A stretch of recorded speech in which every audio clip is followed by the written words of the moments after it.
I promise not to turn this into the annoying orange armchair, although it is a little bit tempting. Instead, I'm going to talk today about abortion, and I'm going to come at it from a really personal, very uncomfortable kind of perspective, because it's a personal and uncomfortable kind of topic. My goal is not to change anybody's mind one way or the other, just to bring to light the complexity of the issue and to leave it at that. I would like to revisit the topic of reproduction and women's reproductive rights another time, but today I just want to talk about this one issue.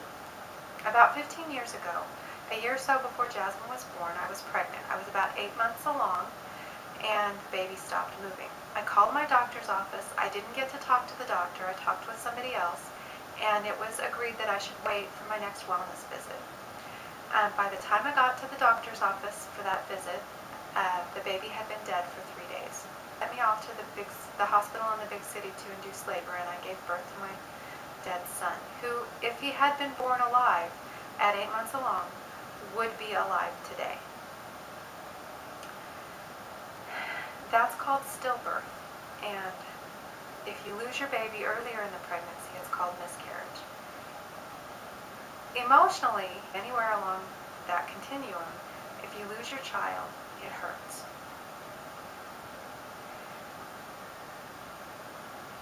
But physically, there is a difference between that 8-month-old baby, that pregnancy that was 8 months along, and that baby who would have been alive if he had, that baby who would be alive if he had been born alive, and a hollow ball of cells, or a fertilized egg, or an embryo the size of a tadpole.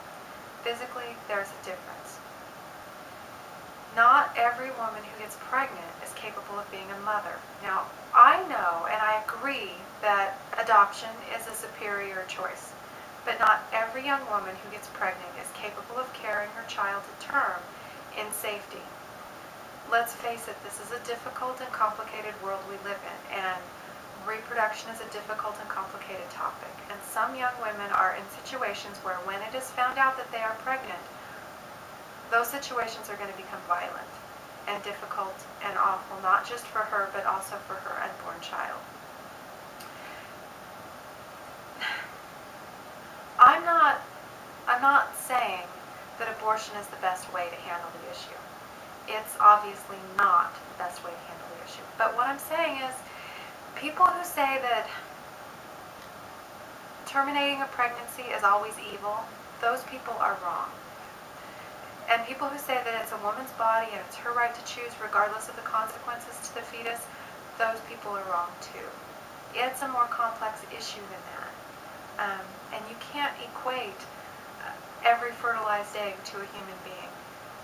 Because it's more complicated, it would be very, very helpful if we were able to have a more complicated discussion. And I don't think that all this yelling and screaming back and forth that I'm right or no, I'm right, is helping the issue. If we could look at the lives of real people and try to make those lives better, there will be less abortion anyway, and that would help the issue a whole lot more than vilifying the doctors who are trying to help young women and the young women who are just trying to make the best decision they can with really uncomfortable and awful circumstances. That's just my take on it, and I will talk with you another time. I promise to be more silly and less serious next time. Bye-bye.